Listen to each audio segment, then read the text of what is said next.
बर्दाश्त नहीं किया था। और आप याद रखिए कि जब तक कि आप जिंदा हैं और इसकी हिफाजत में नहीं लगे हुए हैं तो आने वाली नस्ल आपको कभी माफ नहीं करेगी। लोगों का कहना यह है कि हमारे चीखने चिल्लाने से क्या होगा। मैं आपको एक वाकया सुना दूं। हजरत इब्राहिम अलैहिस्सलाम को, जो कि अभी कुर्बानी का महीना आने वाला है, हजरत इब्राहिम को जब आग में डाला गया और नमरूद ने जब आग भड़काई और आग भड़काने के बाद अल्लाह के खलील को उस आग में डालने वसल्लम पर इस इस्लाम को झुकाने के लिए, इस इस्लाम को, इस दीन को मिटाने के लिए न जाने कितना बड़ा बड़ा बादशाह आया।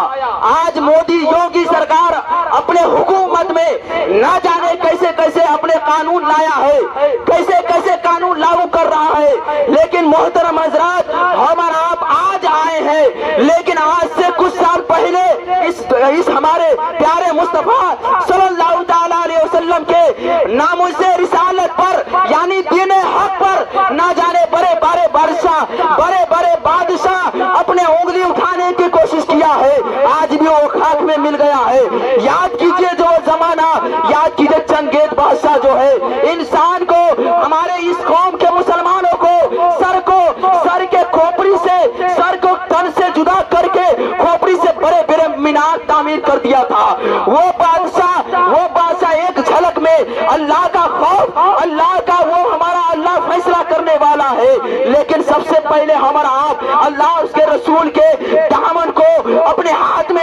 जब हमारे देश के दुश्मनों से लड़ने की बात आई तो आप वहाँ पीछे हट गए अमेरिका के कहने पे, अमेरिका के राष्ट्रपति के कहने पे, और आज देश में आप गृह युद्ध जैसी खतरनाक चीज़ को आप न्योता दे रहे हैं। क्यों देश में हिंदू मुसलमान की लड़ाई को लड़वाना चाहते हैं? क्यों हमें आपस में जो है हमारे एकता को तोड़ना चाहते हैं? संविधान के खिलाफ।